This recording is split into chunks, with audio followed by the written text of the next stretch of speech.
So within the Client Attraction Made Simple framework, we are going from the defining stage to assess. In the assess stage, the first part of this step is to look at assessing your competitors and the market.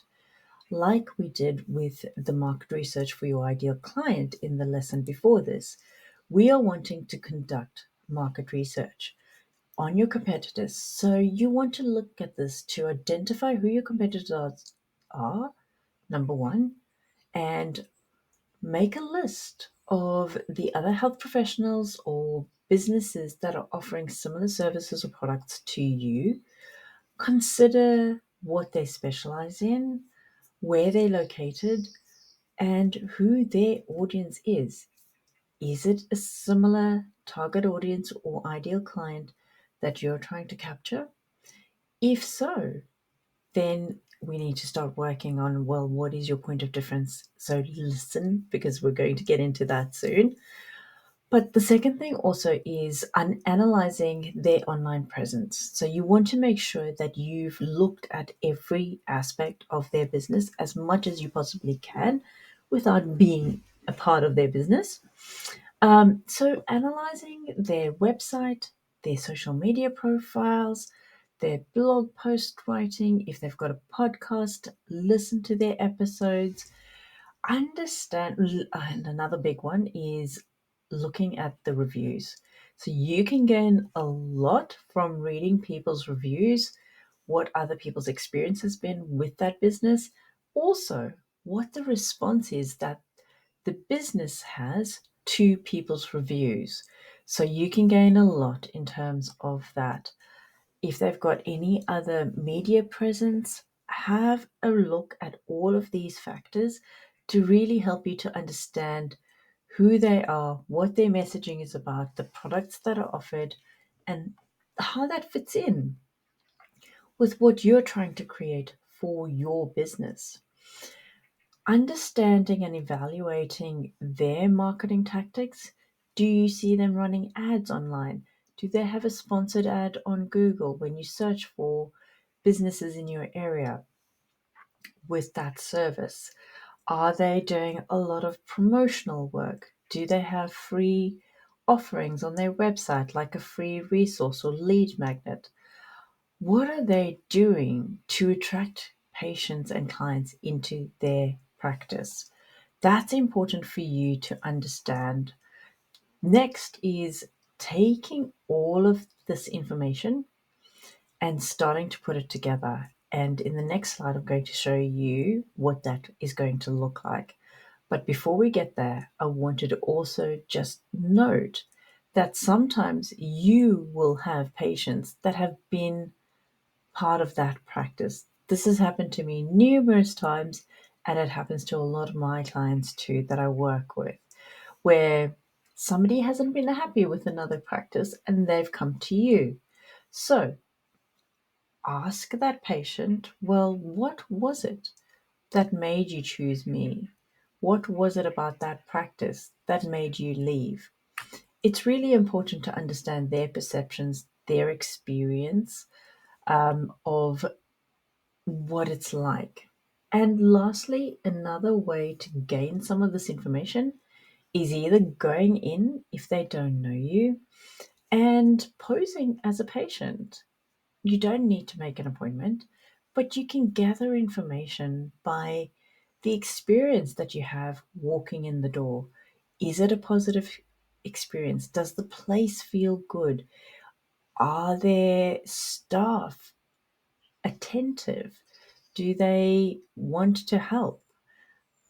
All of these little things, from the customer service experience through to their online presence and experience, will all help you create an experience that is unique for your practice and your business for the clients that you're trying to attract.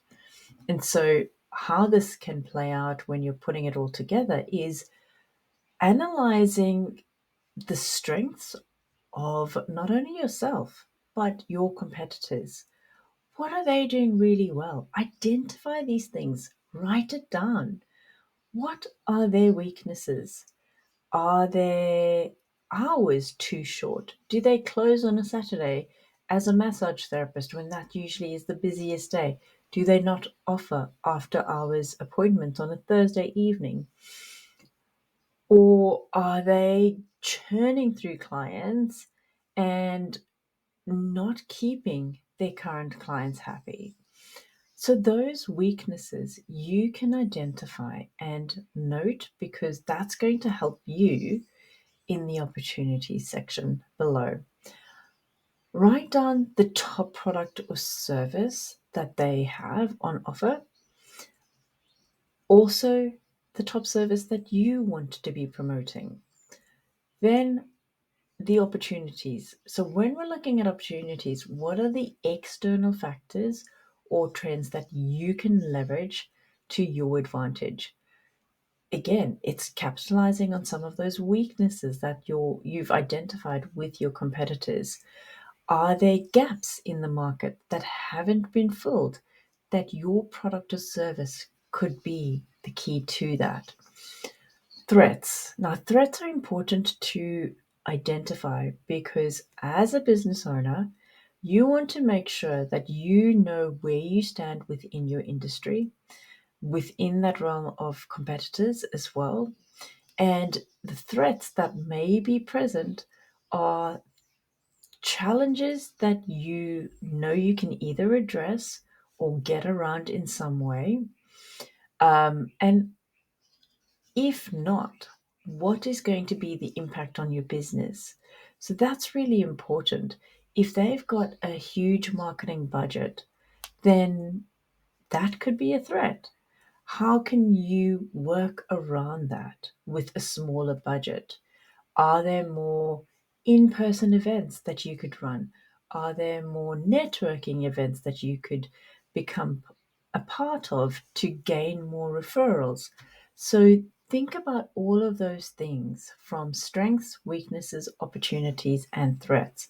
Do your SWOT analysis on your competitors and come back and do this every 6 months at least, because there'll be new people that open up practices, there'll be practices that close, businesses that close, and you want to stay abreast of all of that.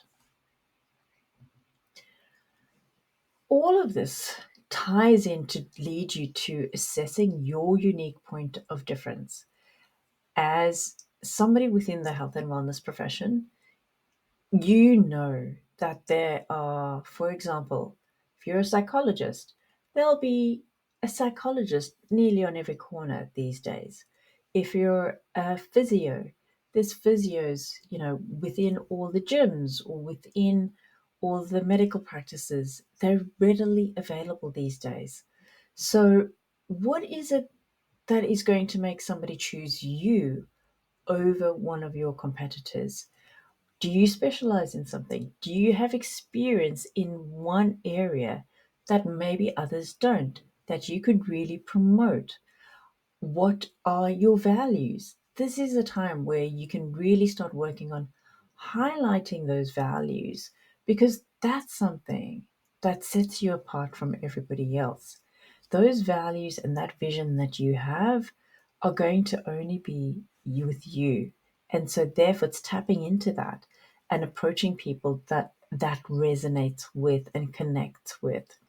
So putting together that unique offer, whether it be a program that you're running, a service that you offer, capitalizing on all the experience that you've got, the different tools that you've learned over the years, and making that unique to your practice and helping to make sure that those potential clients are clear on your point of difference, because that's what's going to make them pick up the phone and call you or book online on your website versus your competitor. So, really important to consider. It can even be a technology that you use within your practice as a tool. Is it a test that you offer? I used to offer specific tests that not many practitioners had available. And that set me apart when I had my naturopathic clinic. So things like that can be really useful to put together as part of your practice and how you want to see that running. So now it's your turn. Head to the worksheet and start doing that research with your competitors. And I really look forward to seeing what you come up with.